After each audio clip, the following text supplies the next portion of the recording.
मुहम्मद व आलिहि व सहबिहि बारिक वसल्लम सल्लल्लाहु अलैहि या रसूलल्लाह सल्लल्लाहु अलैहि वसल्लम।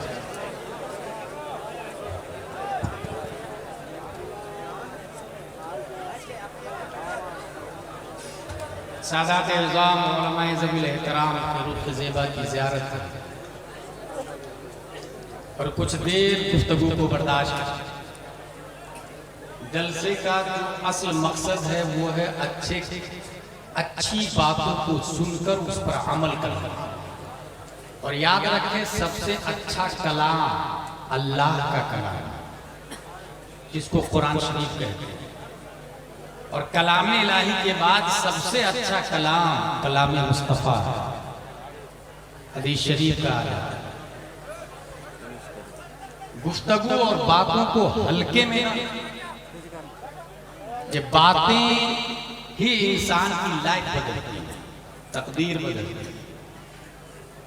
यही वजह है कि अल्लाह तबारक व तआला ने कुरान शरीफ भेजा जो अल्लाह का कलाम है, और साथ में साहिब कुरान को। अभी तक जो मेरी गुफ्तगू का महसल था वो ये था, there is no god exception Allah, Allah के अलावा कोई खुदा नहीं, सिर्फ एक अल्लाह। ये बात मैंने लॉजिकली भी बता दी। अगर आपने अपने दिमाग में इसको महफूज कर लिया तो दुनिया के किसी योगी और मोदी से टकरा सकते हैं कि अल्लाह सिर्फ एक, उसके अलावा कोई खुदा नहीं, इबादत के काबिल कोई नहीं। अच्छा, अल्लाह तबारक व तआला ने हमारी रहबरी के लिए दो चीज की, एक कुरान, दूसरा साहिब कुरान। साहिब कुरान को हजरत मोहम्मद मुस्तफ़ा सल्लल्लाहु ताला अलैहि वसल्लम कहते हैं, जिनकी हुकूमत ऐसे हजारों सूरज पर, जो 3,35,000 गुना ज्यादा वेट रखता है जमीन से, ऐसे हजारों सूरज, बल्कि अंबिया, फरिश्ता सब तहते मुस्तफ़ा हुजूर सल्लल्लाहु ताला अलैहि वसल्लम हाकिमे कायनात, मालिके कायनात, खालिक रब, और निजाम चलाने के लिए रब ने हाकिम मुस्तफा को बनाया। अपने लोग के पास कितनी आंखें? दो आंखें। हजरत जिब्रील अलैहिस्सलाम कहते हैं, मैंने सीना मुस्तफा को फाड़ा और उसमें दिले मुस्तफा देखा तो सबसे ज्यादा मजबूत, और उसके बाद चश्मदीद गवाह है, इसलिए मैं कहता हूं हुस्ने मुस्तफा पर चश्मदीद गवाह अल्लाह ने अभी तक जिंदा रखा है, और वो जिब्रील अलैहिस्सलाम, और कयामत तक जिंदा रखा। हुस्ने मुस्तफा का चश्मदीद गवाह जिसने 7.5 अरब से ज्यादा लोगों को, बल्कि आदम से लेकर कयामत तक इंसानों को देखा, और फिर ये कहा नबी से ज्यादा खूबसूरत कोई नहीं।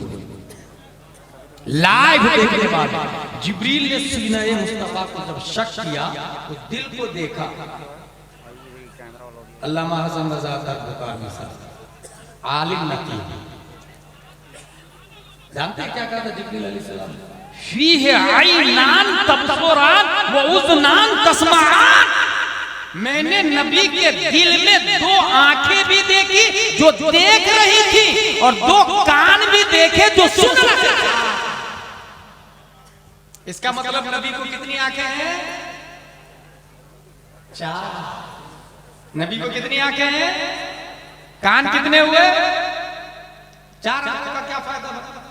तो फॉर्च्यूनर को देख ले, एक राइट में ग्लास, एक लेफ्ट में ग्लास, सामने बहुत बड़ा ग्लास, ड्राइवर के ऊपर लेफ्ट साइड में ग्लास, पीछे वाले को देखने के लिए। ये 4 आंखें क्यों?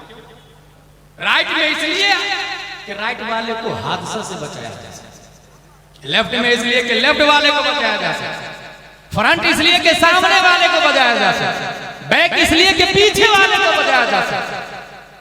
इसका मतलब जो चालक होता है, चलाने वाला होता है, चारों तरफ देखने पड़ता है।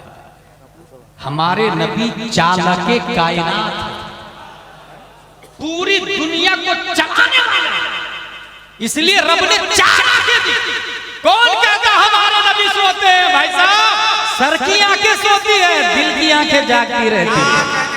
बुखारी बोलता तनाम आईनी वला यनामु क़ल्बी, मेरी आंखें सोती है सर वाली, दिल वाली आंखें जागती रहती है, और ये जागने वाली आंखों के जरिए निजाम कायनात चलता फिरता दौड़ता रहता है। मगर गौसे आज़म सुन, याद रखिएगा, इस्लाम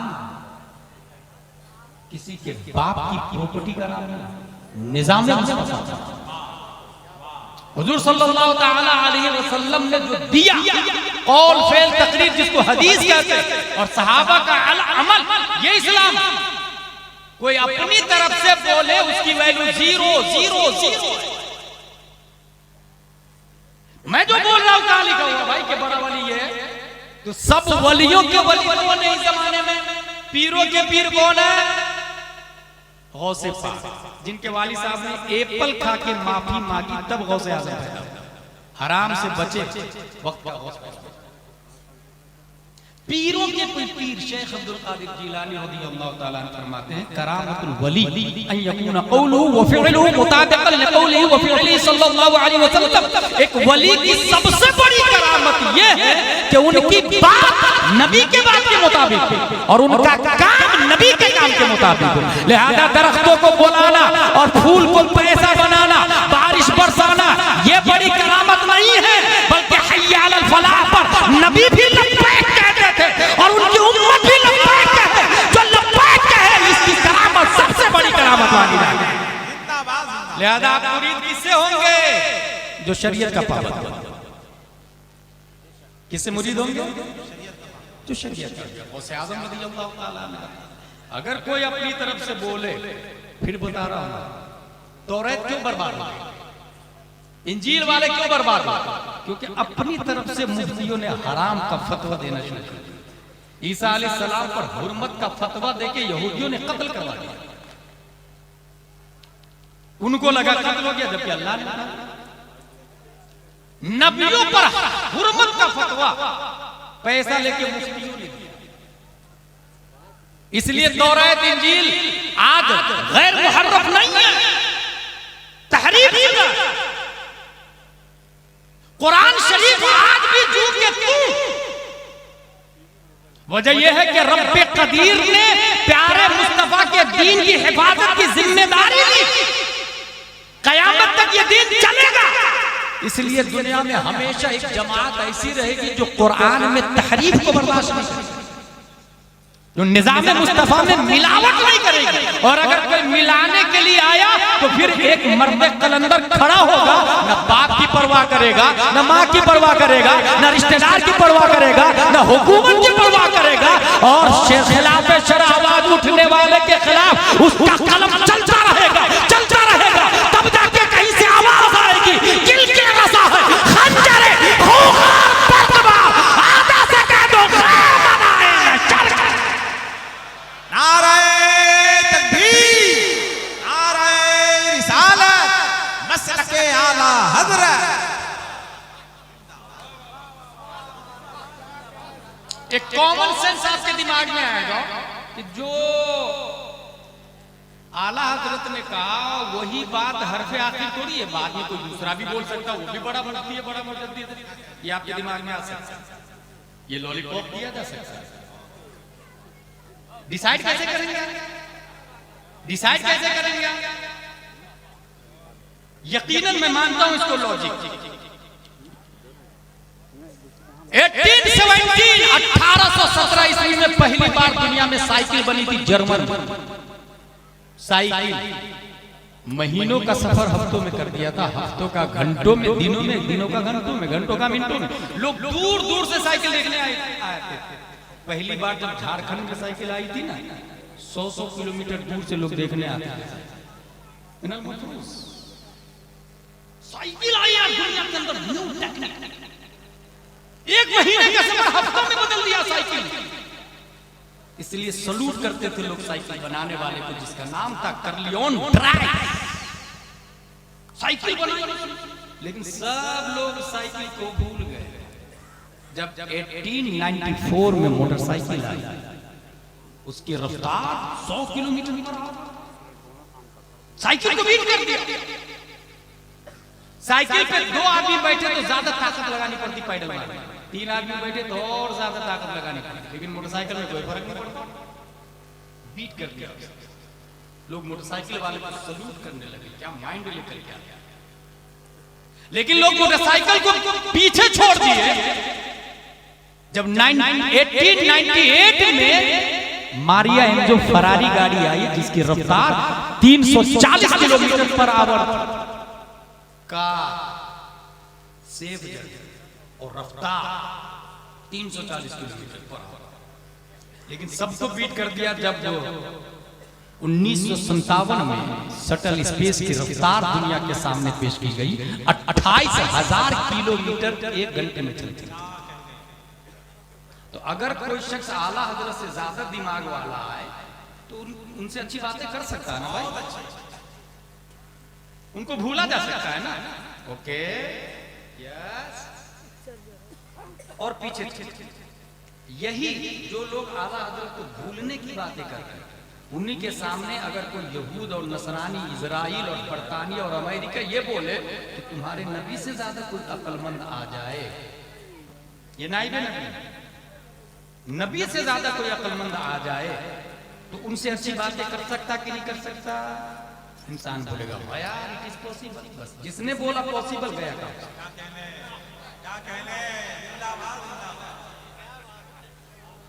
बिल फर्ज भी कहा बादे जमाने नबवी कोई नबी आ जाए तो खाफियत में फर्क नहीं आएगा, गया काम।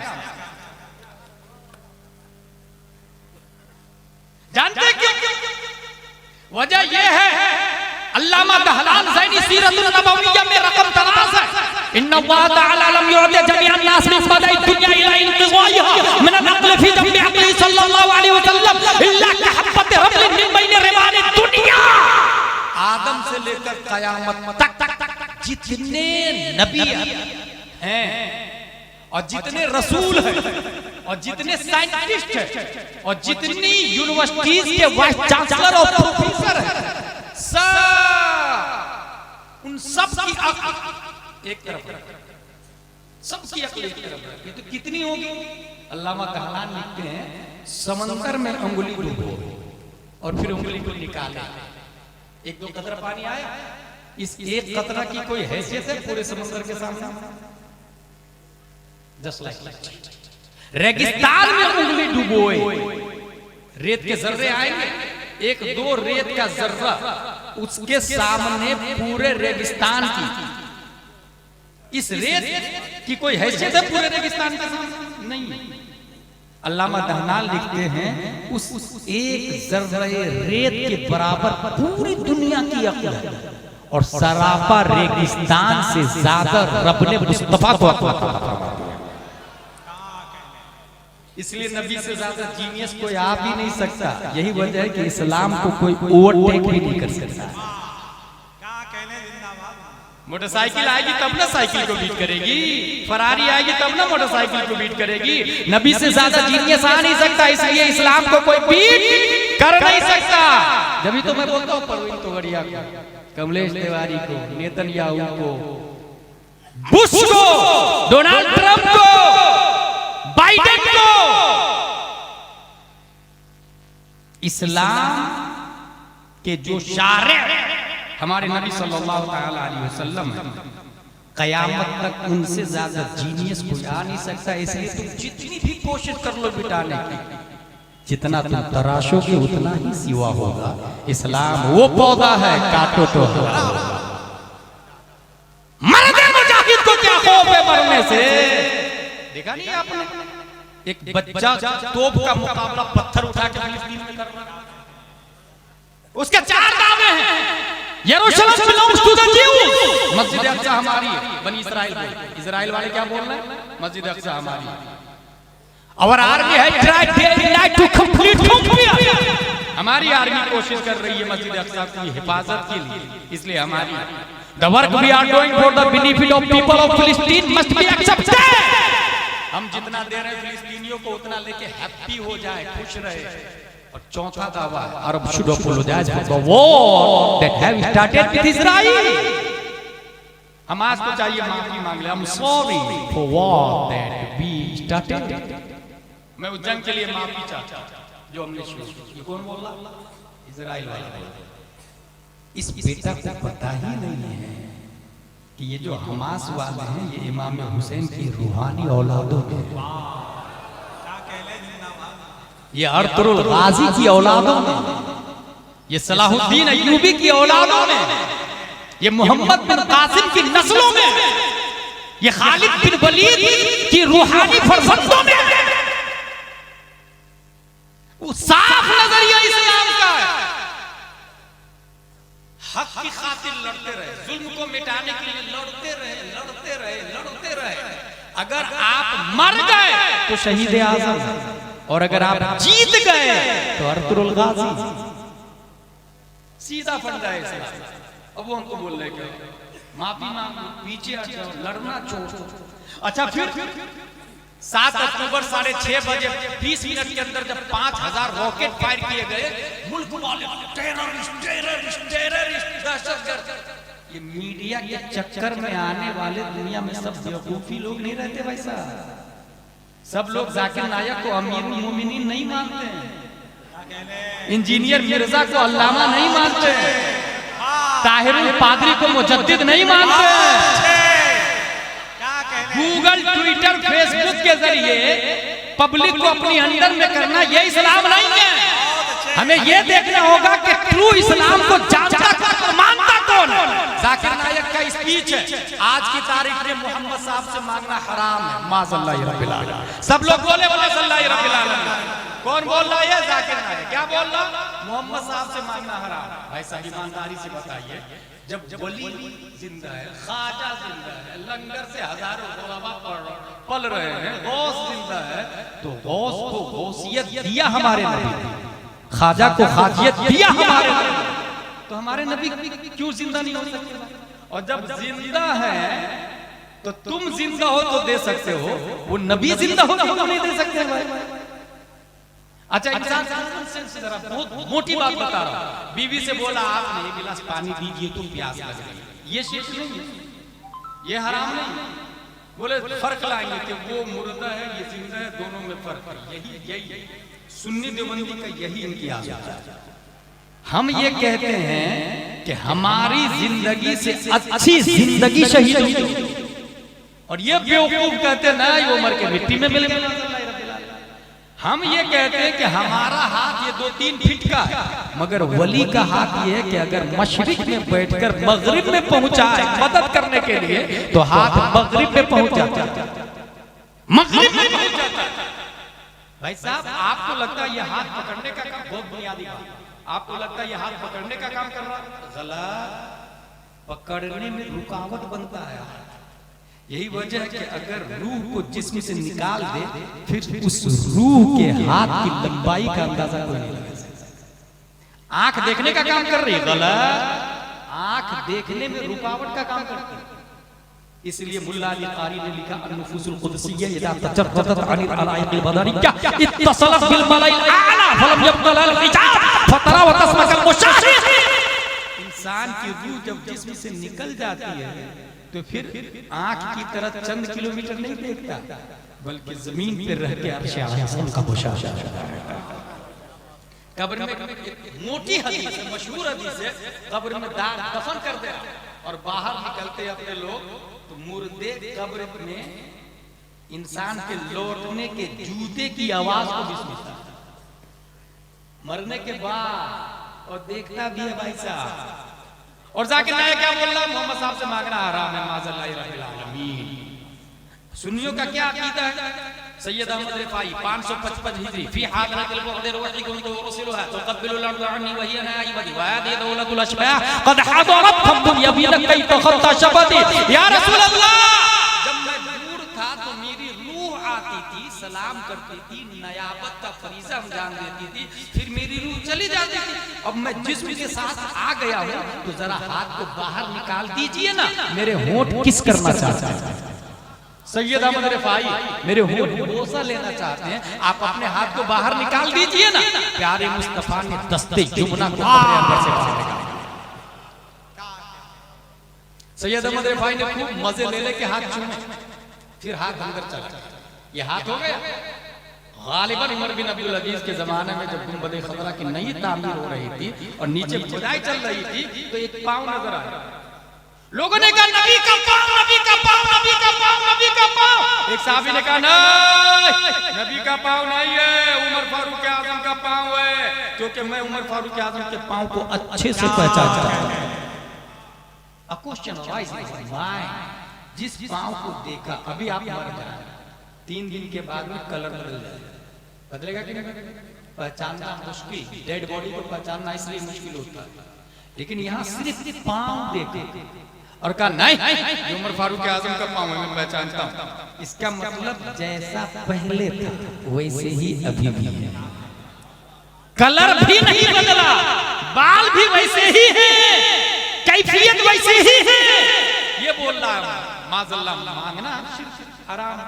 सुन्नियों का अकीदा है उन्हें जाना, उन्हें माना, ना रखा गैर से काम। सुन्नियों का अकीदा है कौन देता है देने को मुंह चाहिए। सुन्नियों का अकीदा है जहां में उनकी चलती है वो दम में क्या से क्या करते हैं, सभी को आसमा कर दे सुरैया को सना। ये सुन्नियों का इंजीनियर मिर्जा ये इतना बड़ा मरदूद असूल कुल्ली का अमीर है तो ये बोलता है कि कदमी हादी अला रकबत कुल्ले वलील्लाह। ये गौसे आजम का जुमला है ही नहीं, माज़अल्लाह। फिर से सुने, आप लोगों ने अपने उलमा अकाबिरीन और पीरों से, सादात इज़ाम से ये सुना है कि नहीं? गौसे आजम ने फरमाया था मेरा कदम तमाम वलियों की गर्दन पर है, ये सुना था? इंजीनियर मिर्जा बोलता ना ये जुमला झूठ है, फिरौनी जुमला है, माज़अल्लाह। बोले ये फिरौन का जुमला है, गौसे आजम का जुमला नहीं हो सकता। दलील क्या दे रहा? देखिए लॉलीपॉप कैसा है। दलील ये देता कि अबू बकर ने तो कभी नहीं कहा, उमर फारूक आजम ने तो कभी नहीं कहा, यहीं से इंसान जाएगा। जबकि हमारा अकीदा यह है कि अबू बकर बल्कि करोड़ों गौस मिलके भी हजरत अली के मुकाबिले में नहीं हो सकते। करोड़ों गौस मिलके हजरत अली के मुकाबिले में, सहाबी के मुकाबिले में कोई मुजद्दिद गौस आ ही नहीं सकता।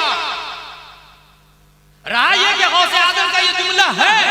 अब कुछ लोग जो कॉलेज स्कूल वाले हैं, जो नेट से, गूगल से, यूट्यूब से अमीरुल मोमिनीन समझते हैं, इंजीनियर मिर्जा को अल्लामा समझते हैं। हाँ कितनी अच्छी बात बताई। अच्छा वो इतना बड़ा मरदूद है, देवबंदी को भी काफिर बोलता, सुन्नी को भी काफिर बोलता, फिर ये कहता है दोनों काफिर है, तुम लोग मेरी बात मानो। यही सूरत।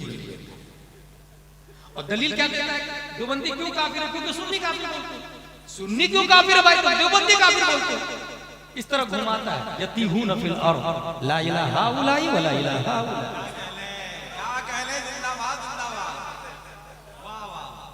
कहां डुबोएगा पता भी नहीं चलेगा आपको। इसलिए मेरे भाई हमारा ये कहना ये गौसे आजम का जुमला है। और लिखा कहां हुआ है? बहजतुल असरार शरीफ। और बहजतुल असरार शरीफ दुनिया की वाहिद किताब है जो हदीस के बाद में अन करके लिखी गई। वाहिद वो किताब है जो अन करके लिखी गई। अल्लाह एक है, नबी अल्लाह के सच्चे रसूल है। कहां लिखा? आपको साबित करना पड़ेगा ना भाई कहां लिखा है। कोई किताब प्रूफ देना पड़ेगा। इसी प्रूफ को कहते हैं फतवा रज़विय्या शरीफ। उसी प्रूफ को कंजुल ईमान कहते हैं। उसी प्रूफ को बुखारी और मुस्लिम कहा जाता है। उसी प्रूफ को शरे विकाया, दिराया, हिदाया, गुरर, शरकन, तकाई कहा जाता है। पूरी दुनिया में तकरीर होने लगी ताहिरुल कादरी की, सब लोग फॉलोवर हो गए। बहुत अच्छा आदमी, क्या सैयद ज़ादे पर क्या तकरीर किया, हजरत अली की मोहब्बत में कितनी अच्छी तकरीर की। मैं मानता हूँ तकरीर अच्छी, लेकिन मुकर्रिर होना और है, मोमिन होना और है।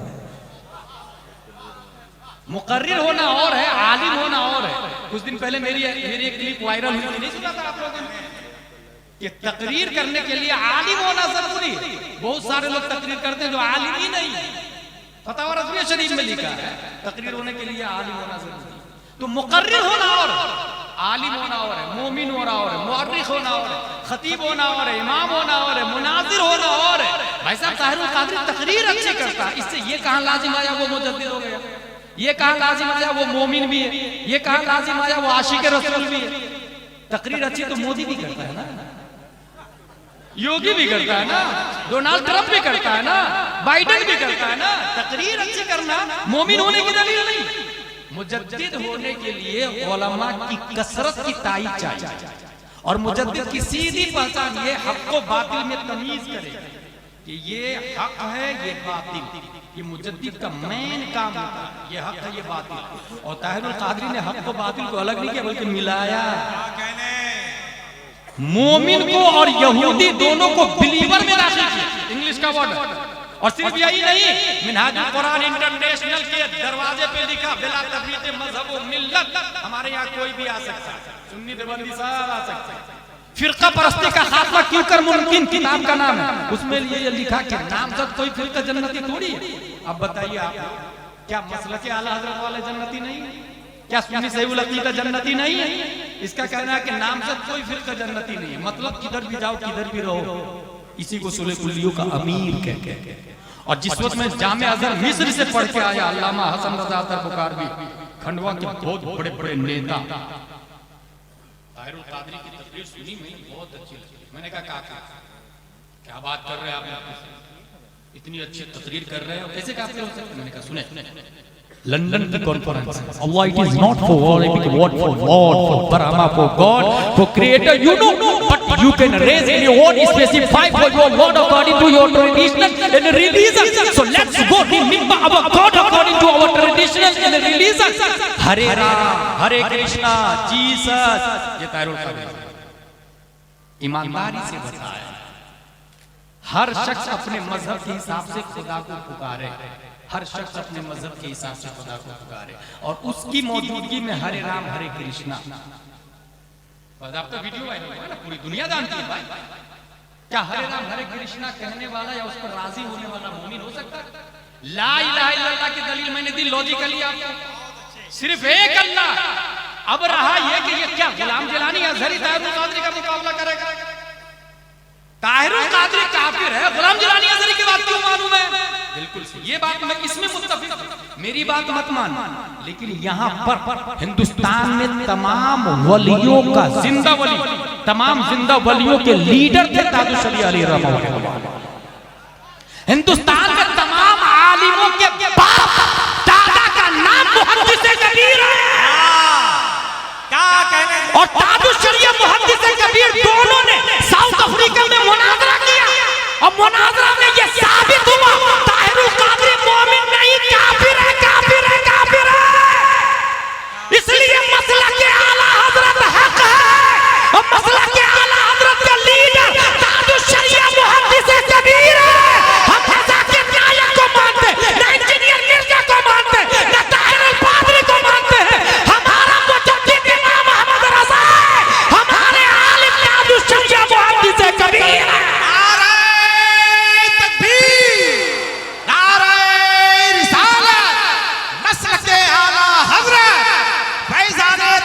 शरीया फैज़ाने हुजूर मुहद्दिस कबीर,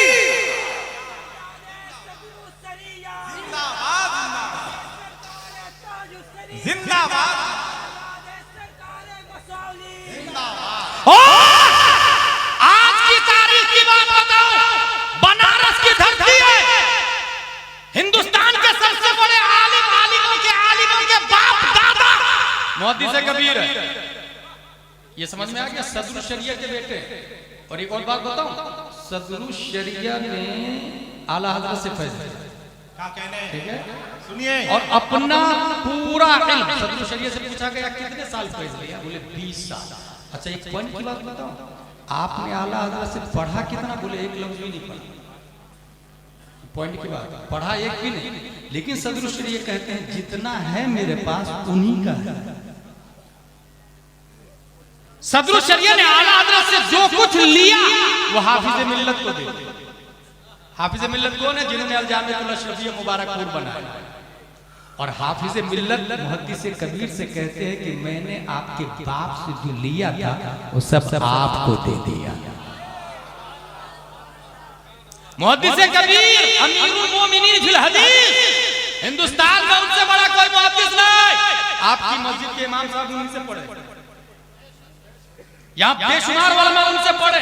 बुखारी शरीफ जब मुहद्दिस कबीर पढ़ाते थे, खासियत प्रोग्राम वाले अभी भी पीछा छोड़ते नहीं, इसलिए सुबह आते हैं फजर के बाद प्रोग्राम करके क्लास में बैठते हैं, बुखारी शरीफ पढ़ाते हैं तो 1 घंटे 40 मिनट की होती है, वो 2-2, 3-3 घंटियां एक साथ में पढ़ाते बुखारी शरीफ। और जब पढ़ाने बैठते हैं नींद आती है तो जैसे इन्नमल अमालु बिन्नियात की तशरीह कर रहे हैं, इन्नमल अमालु बिन्नियात, वो इन्नमा इसके आगे, अब बिन्नियात पे नींद आ गई, बिन्नियात पे नींद आ गई। अब जब नींद खुलेगी तो वो इन्नमा आना, वो इन्नमा इन्नमल अमालु बिन्नियात व इन्नमा लिकुल्लि इम्रिइन मा नवा, उसके आगे से शुरू करें। यानी उनकी नींद कातिए दर्स नहीं बनती। इसका मतलब नींद में भी दर्स का तसलसल और जिरियान, ये जो दो आंखें नबी के दिल में हैं उनका फैसला है।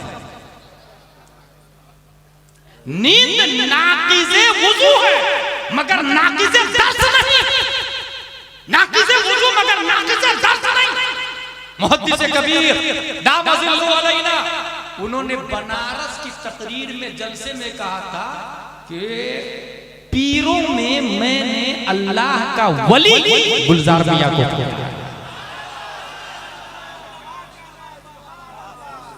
कोई और आलिम बोलता मैं सोचता मानूं कि नहीं मानूं, मगर आलिमों के बाप ने बोला, मुहद्दिस कबीर ने बोला कि गुलजार मियां अल्लाह के वली है। और ये इसलिए भी वली बन गए कि मौक़िफ़े तादुश शरिया से सरे मुंह भी बगावत नहीं करते, मौक़िफ़े तादुश शरिया से सरे मुंह भी बगावत नहीं करते। मसौली की बात हो, कालपी की बात हो, मारेरा की बात हो, बिलग्राम की बात हो, बदायूं की बात हो, देवा की बात हो, बरेली की बात हो, अगर कोई मसलक के रज़ा के खिलाफ बोलता है, रहने वाला बरेली का है मगर मन्नानी मियां का साथ नहीं देते। इस मर्द कलंदर में वो डेरी को जुर्रत नहीं देगी। बम्बई में पुलिस की वजह से अच्छे अच्छों का पसीना छूट जाता है, मगर ये मुंबई के स्टेज पे कहते हैं प्रोग्राम चलेगा जब तक मेरी मर्जी होगी, प्रोग्राम चलेगा। मैंने खुद देखा, जब तक मेरी मर्जी होगी प्रोग्राम। ये डेयरिंग आई कहां से? मौक़िफ़े तादुश शरिया को हिर्ज़े जांच सकते हैं, सब कुछ कुर्बान कर सकते हैं मगर मसलके आला हज़रत को छोड़ नहीं सकते। नतीजतन उनको अल्लाह तबारक व तआला ने बोला। इसलिए जो लोग भी जलसा कराते हैं वो याद रखिए, अगर गुलजार मियां की तारीख ले रहे हैं आप तो ये ऐलान कर लें इंशाअल्लाह, जिस कमेटी ने ये प्रोग्राम किया है बहुत जल्द गुलजार मियां की तारीख लेके फिर दूसरा प्रोग्राम बनाएगा, और इससे भी आला पैमाने पे होने वाला। जितने लोग मौजूद हैं उलमा, इससे ज्यादा उलमा मौजूद रहेंगे।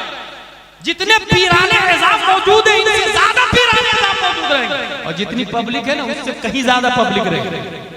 अनकरीब जलसे की तारीख लेके फिर ऐलान होने वाला है, कब तशरीफ लाएंगे। मगर ये याद रखिए, पूरे हिंदुस्तान के लिए ये मैसेज दे रहा हूं मैं, जो भी गुलजार मियां सरकार की तारीख लेगा, उन्होंने अपना नायब और नुमाइंदा बना के मुझे भेजा है। आते समय उन्होंने कहा कि लल्ला तुम जाओ और मेरा ये पैगाम दे दो कि जो भी गुलजार मियां की तारीख लेगा, कैमरा नहीं होना चाहिए, सुलह कुल्ली कोई स्टेज पर नहीं होना चाहिए, ताहिर पादरी का मानने वाला नहीं होना चाहिए, इंजीनियर मिर्जा का साथी नहीं होना चाहिए, जाकिर नायक का फॉलोवर नहीं होना चाहिए, मसलक के रज़ा का बागी नहीं होना चाहिए। नारे तकबीर, नारे रिसालत। इसलिए मेरा भाई करीब वो आएंगे, सब्र तहम्मुल से काम ले। अच्छा, बंदे के अंदर एक तो मसलक की पाबंदी और दूसरा हुजूर सल्लल्लाहु तआला अलैहि वसल्लम का खून। सैयदजादे, पूरी दुनिया में जितने सैयदजादे हैं सर के ताज। फतावा रज़विया शरीफ में लिखा मिन हाइसु हुआ काबिल ताज़ीम। बहुत बुनियादी फर्क बता, यहां पर कुछ लोग कंफ्यूज हो जाते हैं। काबिल ताज़ीम होना अलग है, काबिल इत्तिबा होना अलग। सैयद काबिल ताज़ीम है, उनकी जूती सर के ताज, क्योंकि नबी का खून उनकी रग में। लेकिन मसला किससे पूछेंगे? सैयदजादे से ना। अल उलमा वरसतुल अंबिया, नबी ने अपना वारिस अपनी औलाद को नहीं कहा, अपना वारिस उलमा को कहा। तो जो आलिम है वो वारिस नबी है। अगर सैयदजादे आलिम बन जाए तो डबल काबिल ताज़ीम, नूर अला नूर, बिल्कुल सही कहा। सैयद आलिम बन जाए डबल काबिल ताज़ीम।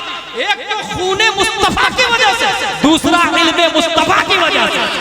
और गुलजार मियां का हाल ये है, खूने मुस्तफा भी है, इल्मे मुस्तफा भी है, साथ में मसलक रजा का भी।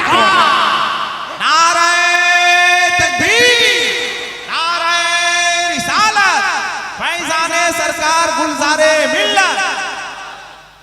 अच्छा, मैं बेंगलोर गया, बेलगाम गया, तो वहां पर बेंगलोर की खातून है, उसकी आवाज कर्नाटक में गर्दिश कर रही थी। वो आवाज क्या थी वो सुने, अल्लामा आजाद, क्योंकि मैं आप ही को ज्यादा जानता हूँ, दिन रात साफ का पड़ता है, इसलिए आप ही का नाम ले रहा हूं।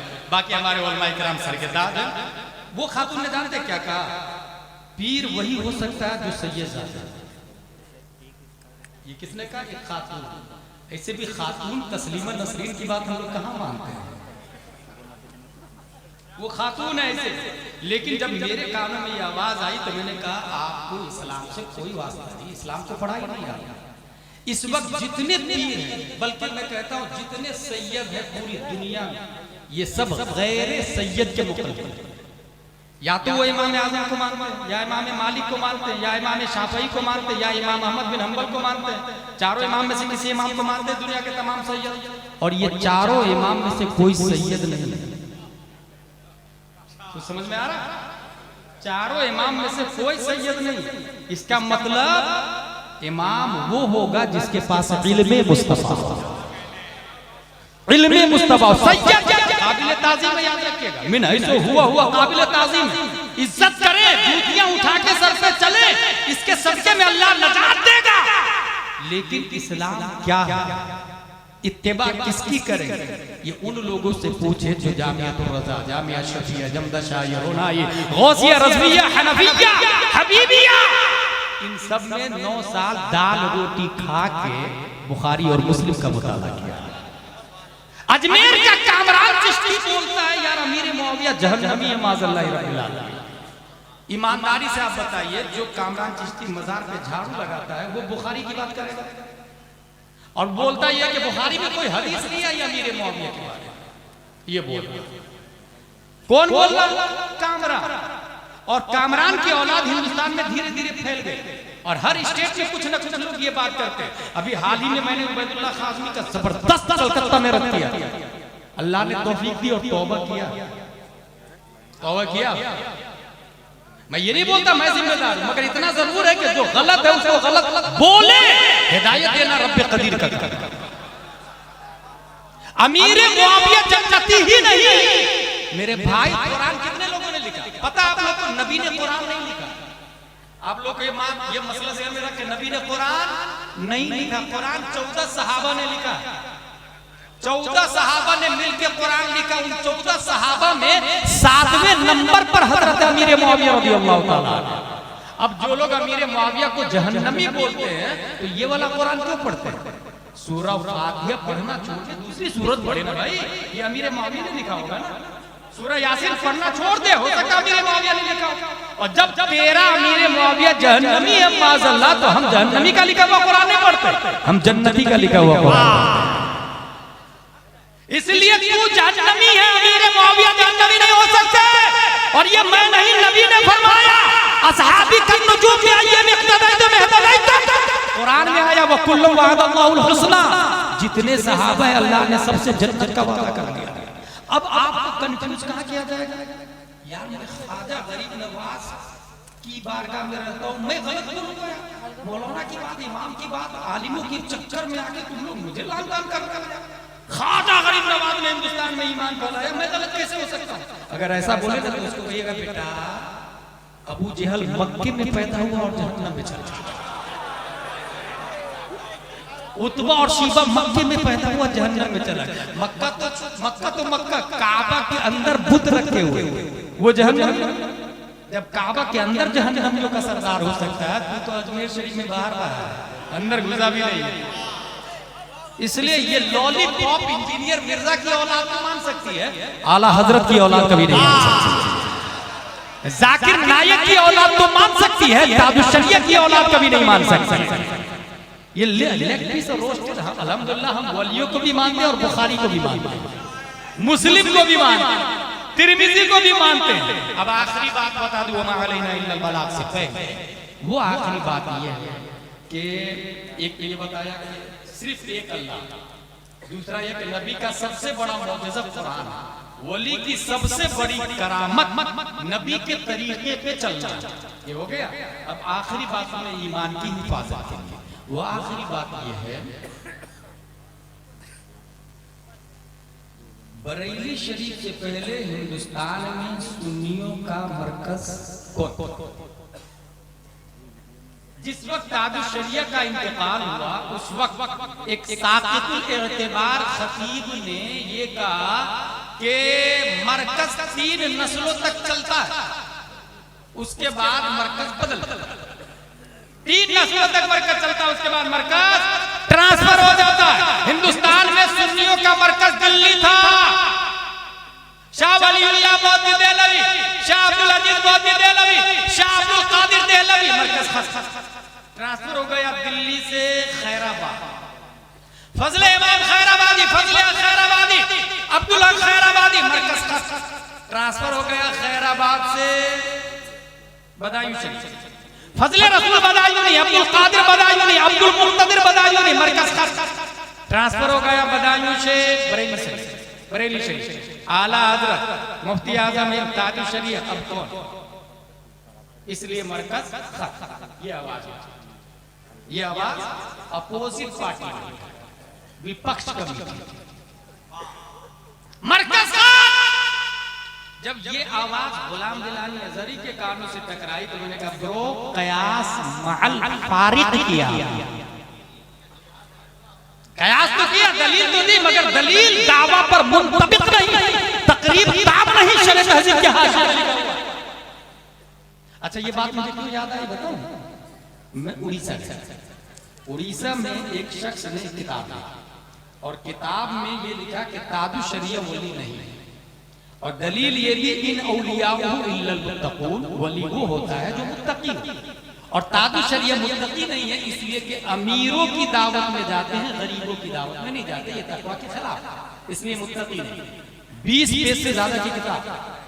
आलिम साहब कहते हैं गुलाम जिलानी साहब, मौलाना साहब इस पे दस्तखत करें, मेरे तो पसीने छूटने लगे, दबाओ दस्तखत करने का ना है। आप इल्मन उमरन नसबन अमलन अफजल वाला, मैं नहीं करूंगा दस्तखत। बोले ना दस्तखत तो करना पड़ेगा। बहुत बुरी तरीके से बोले दस्तखत करे, मैंने कहा हुजूर आप अफजल वाला मुझे छोड़ दे। बोले ना या तो दस्तखत करें या तब से रख, अगर मेरी बात गलत है तो इसकी दलील है। 3 से 4 बार इसरार किया तो मैं अदब के दायरे में बैठा और फिर कहा हजरत आपका दावा है ताजुल शरिया वली नहीं, दलील है इन औलियाहु इल्लल मुत्तकून, सूरह बकरा आयत नंबर 2, हुदल लिल मुत्तकीन। खज़ाइनुल इरफान में अल्लामा नईमुद्दीन मुरादाबादी ने मुत्तकी की 7 किस्में किया है। पहली किस्म जो कुफ्र से बचता हो, दूसरी किस्म जो हराम से बचता हो, तीसरी किस्म जो मकरूह तहरीमी से बचता हो, चौथी किस्म जो इसाअत से बचता हो, पांचवी किस्म जो मुश्तबा से बचता हो, छठवीं किस्म जो खिलाफ औला से बचता हो, सातवीं किस्म जो गैर की तरफ इल्तिफात से बचता हो। आपने मुत्तकी की कौन सी किस्म मुराद ली है? अगर आपने 7वीं मुराद ली है तो मैं 6वीं के हिसाब से वली मानता हूँ। अगर आपने 6वीं मुराद ली है तो मैं 5वीं के हिसाब से वली मानता हूँ। अगर आपने 5वीं मुराद ली है तो मैं 4थी के हिसाब से वली मानता हूँ। और काफिर तो ताजुल शरिया को आप भी नहीं मानते तो मुत्तकी की पहली किस्म दाखिल, लिहाजा पहली किस्म के हिसाब से बदलील आपके इन औलियाहु इल्लल मुत्तकून ताजुल शरिया वली हो जाते हैं। आपका जो दावा है उस पर दलील फिट नहीं होती है, और जो दलील है वो दावा पर मुंतबिक नहीं होता। इसी को शरीफ तहजीब के हाशिए में कहते हैं तकरीब ताम नहीं। ये जवाब सुनना था कि पूरी खानकाह में सन्नाटा तारी हो गया, मैं भी सोच में पड़ गया। गुलाम जिलानी अज़हरी ये जवाब कहां से आया इसका तो पता नहीं, मगर इतना जरूर जानता हूं मेरे मुर्शिद बरहक का नाम ताजुल शरिया है। और फतवा रज़विया में लिखा इंसान को जो भी नेमत मिलती है अपने पीरो मुर्शिद से वसीले से मिला करती है।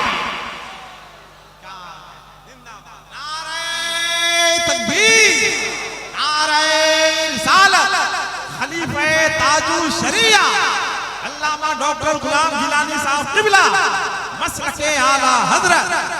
मैंने एक रिसाला लिखा जिसका नाम है ताजुल शरिया दाइया अरब अजब। कुछ उलमा ने पढ़ा होगा उसको, उसमें ये लिखा होगा, ये हकीकत बता रहा हूँ। अल्हम्दुलिल्लाह मैं वो नाचीज हूँ जो लफ्ज़ी से परहेज करता, चुटकुले से परहेज करता, हंसाने से परहेज करता, और जो दलील दलाइल की रोशनी में जो बात है लॉजिकली वही बताने की कोशिश करता हूँ। मरकज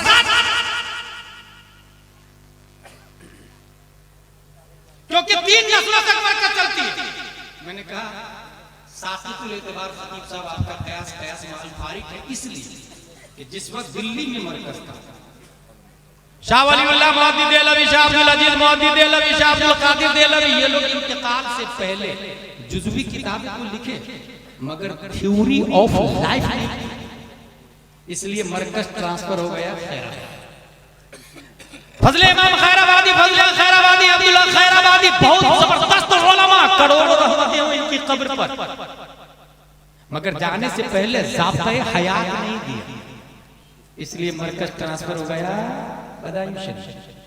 फजले रसूल बदायूनी, अब्दुल कादिर बदायूनी, अब्दुल मुक्तदिर बदायूनी, करवट करवट अल्लाह जन्नत अता फरमाए, करोड़ों रहमतें हो उनके मरकज पर, मगर जाने से पहले उसूले हयात नहीं, थ्योरी ऑफ लाइफ नहीं दिया, इंसाइक्लोपीडिया नहीं दिया, नतीजतन मरकज ट्रांसफर हो गया बरेली शरीफ। लेकिन बरेली में बात आके घूम गई, क्योंकि बरेली में जो मर्द कलंदर पैदा हुआ, उस मर्द कलंदर ने मरने से पहले 10,000 सवालों के जवाब, 1,000 किताबें, 300 मंजूर कलाम, जिसमें एक कलाम मुस्तफा जाने रहमत पे लाखों सलाम के 150 अशार, 200 किताबों पर तकरीर, 150 किताबों पर हाशिया लिखा।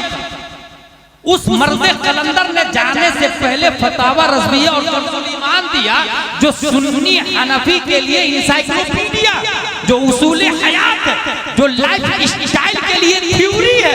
अब अगर कोई मरकज बरेली से कहीं और ले जाना चाहता है, 3 पुश्तें तो यहाँ भी बहुत मशहूर और मारूफ रही, आला हजरत मुफ्ती आजम इत्तेहादुश शरिया, लेकिन मरकज इसलिए नहीं बदल सकता कि हमारा मरकज बरेली शरीफ फतावा रज़विया की दलील की बुनियाद पर है, कंजुल ईमान की बुनियाद पर है, और फतावा रज़विया आलिम का नाम नहीं, इल्म का नाम है। कंजुल ईमान आलिम का नाम नहीं, इल्म का नाम है। आलिम मरता है, इल्म नहीं मरता है। जो मरकज बदलना चाहता है वो फतावा रज़विया का जवाब लेकर के आए, कंजुल ईमान का जवाब लेकर के आए, और खुदा की कसम क़यामत तक कोई फतावा रज़विया का जवाब नहीं ला सकता, कंजुल ईमान का जवाब नहीं ला सकता, इसलिए मरकज का भी जवाब नहीं ला सकता।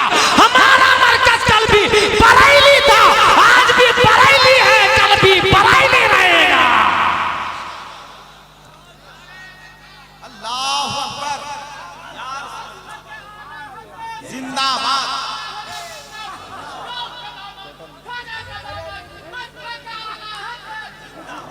मेरे भाई, मरकज बनता कैसे? एक मिसाल दूं आपको। अल्लाह झूठ बोल सकता है कि नहीं, ये सवाल है। माज़अल्लाह रब्बिल आलमीन, कुछ लोगों ने ये अकीदा गढ़ा कि अल्लाह झूठ बोल सकता है। अच्छा, जिसने गढ़ा वो दलील भी दिया कुरान, इसलिए मैं कहता हूँ कोई अगर कुरान की दलील दे तो आसानी से बहकिएगा मत। दलील क्या दिया मालूम? इन्नल्लाह अला कुल्लि शैइन क़दीर, अल्लाह हर शय पर कादिर है, और झूठ भी एक शय है, इसलिए अल्लाह झूठ बोल सकता। माज़अल्लाह रब्बिल आलमीन, आला हज़रत ने कलम से कहा, लिख सुब्हान सुब्बूह अन ऐब किद्बिन मक़बूह, और 300 दलाइल कि अल्लाह झूठ से पाक है, 200 इरादात कायम की, और 25 आयतें और हदीसों से साबित किया कि अल्लाह तबारक व तआला हर झूठ और ऐब से पाक है। इसलिए हमारा मरकज बरेली शरीफ। नबी को अपने लोग कहते हैं, या दाफ़िअल वलिय्यात, या दाफ़िअल वलिय्यात, या क़ादियल हाजात। हमारे पीर हज़रात फातिहा शरीफ में दुरूद दाद करते हैं, साहिब ताज वल मिअवाद वल बवाक़ वल अलम, दाफ़िअल बला वल दाफ़िअल बला वल वबा वल क़हती वल मरद वल अलम, कहते हैं कि नहीं? दुरूद ताज मैंने गौर से सुना बहुत सारे लोगों के मुंह से, किसी किसी साहब के अंदर 50 गलतियां, किसी में 60 गलतियां, कोई मजबूर को मरफू पढ़ रहा, कोई मनसूब पढ़ रहा, जबरदस्त पेश का ठिकाना नहीं, और वो लोग हजारों लोगों को मुरीद करके इंजीनियर मिर्जा बने। भाई कुल्लू मुजाफिर मजरूर, कुल्लू फाइल मरफू, कुल्लू मफऊल मंसूब, ये आलिम के कोर्स में बुनियादी स्टेप है। इदादियत में बताया जाता है, उला में बताया जाता है। ये मैं इसलिए कह रहा हूं कि पहचाने आप आसानी से गुमराह नहीं होइए। दाफिल नबी दाफिल वलियात है कि नहीं है? लेकिन एक साहब ने कहा नहीं, नबी को दाफिल वलियात का ना शिर्क है, शिर्क है, शिर्क है। आला हज़रत से पूछा गया, आला हज़रत ने कलम से कहा लिख अलामनु वल हुला बिनाइयतिल मुस्तफा बिदाफिल बला, पूरी एक किताब लिखी जिसके अंदर 262 दलीलें दी आला हज़रत। 262 दलीलें में 40 कुरान की आयतें और 5 आयतें तौरात इंजील और ज़बूर से। इसी से ये पता चला, आज इस कॉन्फ्रेंस में अपने दिमाग में ये बैठा ले, आला हज़रत कुरान के आलिम का नाम ही नहीं, आला हज़रत अल्लामा ज़बूर भी, आला हज़रत आलिम तौरात भी, आला हज़रत आलिम इंजील भी। 5 आयतें तौरात और इंजील और ज़बूर से और 217 हदीसें पेश की कि अल्लाह तबारक व तआला ने नबी को बलियात दूर करने की ताकत और कुव्वत दी। अपने लोग अंगूठा चूमते हैं कि नहीं, अशहदु अन्ना मुहम्मदर रसूलुल्लाह, अंगूठा चूमते हैं ना, कहाँ लिखा हुआ इस किताब में आया। इसलिए मैं कहता हूँ कि मस्जिद में इमाम साहब मजबूत रखें, आलिम नाजरा इमाम रखेंगे वो खुद ही नहीं पता होगा कहाँ लिखा हुआ है, तो आपको क्या बताएगा। इसलिए ये भी मैं कहता, अच्छा नाजरा इमाम क्यों रखते हैं यार, वो आलिम साहब आते हैं ना, तो तकरीर करते हैं, वो जुआ हराम है, सट्टा हराम है, अमतवली का कारोबार जुआ का, सिगरेटी का कारोबार सट्टे का, जो खजानची है वो सूद का कारोबार कर रहा, कमेटी शराब पी के मजे में घूमती रहती है मुहर्रम में, तो इस वजह से वो आलिम इमाम नहीं लाना, नाजरा का इमाम लाना, इसीलिए बर्बाद परेशान आलिम इमाम। भाई हमको सुनाना, हमारे अंदर गलती है हमको सुनाओ ना। नबी ने फरमाया साहिब हक मकाम, साहिब हक को बोलने का इख्तियार, हम गलत करते हैं, हम बोले हम सुनेंगे, ये सुनने वाले ही हक कबूल करते हैं। इसलिए मेरे भाई इमाम साहब मजबूत रखते, अंगूठा चूमना अशहदु अन्ना मुहम्मदर रसूलुल्लाह।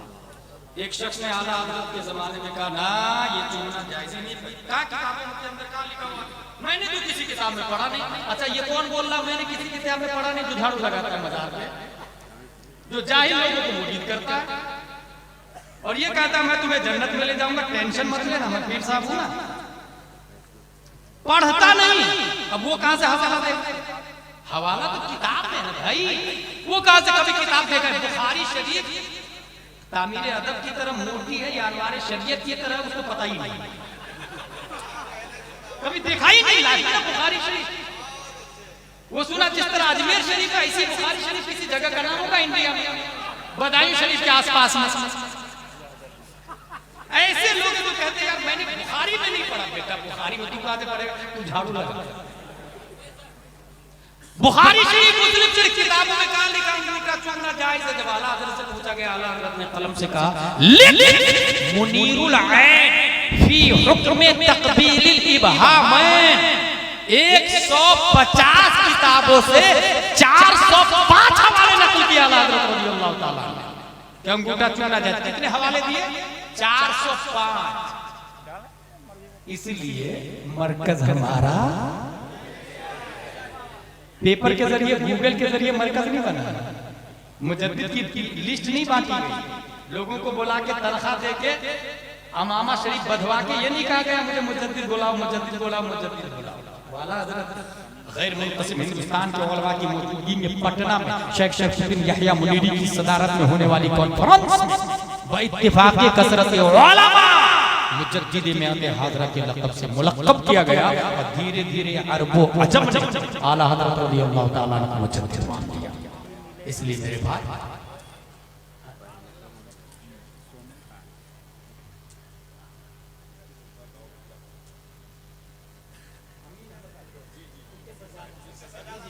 साहिब सज्जादा अमीन अहमद फिरदौसी, शेख शरीफुद्दीन यहया मुनीरी के सज्जादा नशीन अमीन अहमद फिरदौसी अलैहि रहमतुल्लाह, उनकी मौजूदगी हासिल ये कि उलमाए किराम की कसरत, इस यहीं से एक मिजाज बना ले आप कि जिस मज़ार को उलमा कहे ये हक है तो हक है, और जिस मज़ार को उलमा कहे नहीं ये बातिल है तो बातिल है। ये मैं इसलिए बोल रहा हूँ कि कुछ लोगों पे कर्ज जब कई लाख हो जाता है तो विजय माल्या बन के या तो इंडिया छोड़ देता है या फिर खेत में मज़ार निकाल के बैठ जाता है। मैंने देखा है, इसलिए खंडवा में खार एक जगह है, खंडवा से 35 किलोमीटर दूर, नाम ले रहा हूँ क्योंकि गुलाम दिलानी जनता कहाँ है, इसलिए मैं नाम ले रहा हूँ। खार के अंदर मज़ार निकाल के बैठ गया भाई। अच्छा मज़ार तो निकाला, साथ में औरतों की मन्नतें भी पूरी होने लगी। इसलिए उलमा जिसको बोले हक है वही हक है, उलमा जिसको बोले बातिल वो बातिल। इंसान अगर मरकज बना ले तो अगर सब लोग मिलके बोले हिंदुस्तान में मरकज है उसकी वैल्यू 0 है। अगर उलमा बोल दे कि ये मरकज है वही हकीकत में मरकज है। और मरकज हमारा अल्हम्दुलिल्लाह अज़ीम बरेली शरीफ है, और बरेली शरीफ इसलिए मरकज है कि आला हजरत फतवा रज़विय्या दे करके गए हैं। जब तक आला हजरत है मरकज हमारा बरेली था। अगर आला हजरत फतवा रज़विय्या नहीं लिखते ना तो मैं दाएं बाएं कर दूं, मगर फतवा रज़विय्या लिखा ना भाई साहब, इसका जवाब तो लाए पहले, तब मरकज को दाएं बाएं उठा के ट्रांसफर कीजिएगा। हाफिज मिल्लत से किसी ने कहा था हजरत सब उलमा आपकी अंडरटेकिंग है, मरकज का ऐलान कर दीजिए ना, सबसे बड़ा मदरसा तो आप ही के पास है। हाफिज मिल्लत ने कहा अल्लाह मरकज को ऐलान कर दूं, अहमद रजा कहां से? ये बुनियादी बातें हैं और ये बातें इल्म से हासिल होती है। अपने बच्चों को तालीम में उर्दू अरबी लाजिम करार दे। IAS IPS हमारे होना चाहिए मगर उर्दू अरबी लाजिम। हर मर्द हर औरत हर मियाँ बीवी ये ठान ले मेरा बच्चा शुरू में मकतब में जाएगा, सुबह सुबह उठा के मकतब में भेजे। लड़कियों को आलिम साहब नहीं पढ़ाएंगे ना, कौन बोलता आलिम साहब बना से पाक किसने बोला? आलिम भी खता कर सकता, मासूम नहीं है वो। इसलिए लड़कियों को आलिमाबाजी पढ़ाए और लड़कों को आलिम साहब पढ़ाए। लाएंगे कहां से? बहुत सिंपल फंडा, अपनी मस्जिद का इमाम उस आलिम साहब को ढूंढे, तरजीह दे जिसकी बीवी आलिम हो और तनख्वाह 50,000। तरजीह की बात कर रहा हूं, तरजीह दे उस आलिम को जिसकी बीवी आलिम हो, तनख्वाह 50,000। आलिमा बाल बच्चियों को पढ़ाएगी, आलिम साहब लड़कों को पढ़ाएंगे। एक तरीका ये हो गया। दूसरा तरीका, जो लोग आप में अपने बेटे के लिए लड़की ढूंढ रहे हैं ना, उनसे मैं कहूंगा कि लड़की IAS IPS graduate 10th 12th इसको मत लाओ, लड़की आप आलिमा को लेकर के अपने बेटे के लिए आलिमा को, भले जहेज भाई शरह विकाया तो मिल गया ना, हिदायत तो मिल गया ना, कंजुल ईमान की कारियत तो मिल गई ना, बहार शरीयत की आलिमा तो मिल गई ना। इसलिए अपने घर में बहू किसको लाए? आलिमा को। और ये याद रखें, मैं एक तारीखी जुमला बोलता हूँ, आज तक कोई अल्लाह का वली टी-शर्ट जींस पहनने वाली के पेट से नहीं पैदा हुआ। अल्लाह का वली नकाब पहनने वाली के पेट से पैदा होता है। अगर आप चाहते हैं अपने यहाँ अल्लाह का वली पैदा हो, नारा तकबीर, नारा रिसालत। हुजूर गुलजार मिल्लत के छोटे भाई हुजूर हसन मिल्लत दामस्बू वाली ने तशरीफ ला रहे हैं। अल्लाह तबारक व तआला तमाम सादात इज़ाम का साया हम लोगों के सरों पे दराज रखे। लड़की बहू लेकर के आए, आलिमा लेकर के आए। एक आलिमा लाया आपने बेटे के लिए, भले कुछ नहीं मिले, मगर एक आलिमा लाया आपने, ससुर भी जन्नत में, सास भी जन्नत में, शौहर भी जन्नत में। ससुर इसलिए जन्नत में कि आलिमा बहू लाया। एक आलिमा 10 को आलिमा बनाएगी, 10 100 को 100 1000 को मैदान महशर में। वो सास भी जन्नत में जो बहू से सिर्फ रोटी नहीं पकवाई, बुखारी मुस्लिम पढ़ने पढ़ाने का मौका भी दिया। वो शौहर भी जन्नत में जो अपनी बीवी से सिर्फ कोट पैंट टी-शर्ट और जींस धुलवाया नहीं, बल्कि क़ाल अल्लाह व क़ाल रसूल करने का अपनी बीवी को मौका दिया। इसलिए वो शौहर भी जन्नत में जाएगा। ये तकरीर है करने की, अमल करने की, न कि ये कहने की क्या तकरीर। जिसने ये बोला पानी फेंक दिया। हर फर्द इन बातों पर आज से अमल करे। जिसने हराम खाया सब वापस कर। 1-2 इंच जमीन अगर दबी हुई है, मकान तोड़ के वापस दे। किसी ने एप्पल खाया है वो वापस करे। अपनी बीवी का दैन महर अदा नहीं किया है, वापस कर। अच्छा, कुछ लोग सोचते हैं मैं मरने के बाद बीवी को ले जाके तू माफ कर दो ना दैन महर। हकीकत हंसने वाली बात नहीं। वला हौला वला कुव्वता। भाई शौहर मर गया, बीवी मर गई या शौहर मर गया, गवाही में इमाम साहब अब बीवी को बुलवा के बोल रहे ये माफी कहाँ लिखा हुआ? ये भिखारी बीवी का 50,000 में दे सकते, 25,000 में दे सकते, लाखों करोड़ों की बिल्डिंग बनाने वाले दूसरे का कर्ज क्यों रखे हैं भाई? घर जाए और आज ही देन महर भी अदा करे, वो उसका हक है। और मैं ये बता दूं, देन महर सिर्फ 5-6 हजार नहीं, 2-3 लाख रुपया रखे, 50 लाख रुपया रखे, जहेज 0 10 लाख 20 लाख देन महर होना चाहिए ताकि इंसान सोचने पे मजबूर हो जाए और औरत की कदर कीमत करना बाजी है, खिलौना नहीं। उमर फारूक आज़म रज़ी अल्लाह ताला तकरीर करके नीचे उतर रहे थे और ये कहा महर ज्यादा मत रखना। एक औरत ने दामन पकड़ लिया, हजरत कुरान शरीफ में आया वआतीकुम इहदाहुन्ना क़िंतारा, देन में माले कसीर अगर महर में दिया हो तो रब माले कसीर की बात कर रहा और आप कह रहे हैं माले कलील रखने के लिए। उमर फारूक आज़म को फौरन एहसास हुआ, तारीखी जुमला कहता हूं, अल्लाहुम्मा कुल्लु अहदिन अफ़क़हु मिन उमर, अल्लाह हर शख्स उमर से ज्यादा फकीह नजर आ रहा है। फौरन मिंबर पर गए और तौबा की, रुजू किया अपने कौल और कहा मैंने ये कहा था कि कम महर रखो, मैं ये कह रहा हूं कि ज्यादा महर रखो, क्योंकि कुरान शरीफ में इसका मतलब महर बीवी की कीमत, और ये कीमत खरीदो फरोख्त के लिए नहीं, उसके वैल्यू को बताता, उसकी अजमत और वक़ार को बताने के लिए। घोड़ा का गोश्त हराम नजासत की वजह से नहीं, शराफत, ये हमारे मौलमा बताते हैं, दर्स निज़ाम पढ़ाते हैं। इंसान का गोश्त हराम नजासत की वजह से नहीं, शराफत की वजह से। कुत्ता हराम है नजासत की वजह से, इंसान हराम है शराफत की वजह से। हराम दोनों, फर्क क्या होगा शराफत नजासत? ये उलमा बताते हैं। तो ये जो वैल्यू खवातीन की बहुत अजीम वैल्यू है, और जो लोग जलसे करा रहे हैं उनसे मैं रिक्वेस्ट करूंगा डोर टू डोर जाके ये भी कहे भाई भाई भाई भाई अपने बच्चे को मकतब में भेजिए ना, अपनी बेटी को मकतब में भेजिए ना। 1 दिन 2 दिन 3 दिन 4 दिन हो सकता है छापड़ा लगा दे, रोज रोज सुबह सुबह आ जाता है। I know about my children, मेरी बेटी है, मेरी मर्जी भेजूं या नहीं भेजूं। Who are you interfering in my personal life? तब उसको कहिएगा bro it is not your personal matter, ये तुम्हारा पर्सनल मामला नहीं है, क्योंकि जिस दिन तुम्हारी बेटी जवान होके आरएसएस के साथ भागेगी तो सिर्फ तुम्हारी नाक नहीं कटेगी, पूरे मोहल्ले की नाक कटेगी। तो इज्जत तुम्हारी हुई या मोहल्ले की? बेटी तुम्हारी हुई या मोहल्ले की? इसलिए अपनी बेटी को मकतब भेज, लड़े फाइट कुश्ती लड़े, अगर केस हो जाए तो जेल भी चले जाए। और ईमानदारी से बता, खेत के लिए, दुकान के लिए, मकान के लिए जेल गए, कभी नमाज के लिए जेल गए, कभी कुरान के लिए जेल गए, कभी निजामे मुस्तफा के लिए जेल गए। जो निजामे मुस्तफा के लिए जेल जाता है उसे मुजाहिद मिल्लत कहा जाता है, जो निजामे मुस्तफा के लिए जेल जाता है उसे शमसुल अइम्मा सरखसी कहा जाता है, इमाम अहमद बिन हंबल कहा जाता है। अगर ये तरीका अपना लिया तो मेरा दावा है मोहल्ले में कोई जाहिल नजर नहीं है, हर लड़का हर लड़की पढ़ाई कर रब्बे करीर कुरान शरीफ, हदीस शरीफ, फिक्र शरीफ पढ़ने समझने अमल करने की तौफीक अता फरमाए। व मा अलैना इल्लल बलाग। अस्सलामु अलैकुम।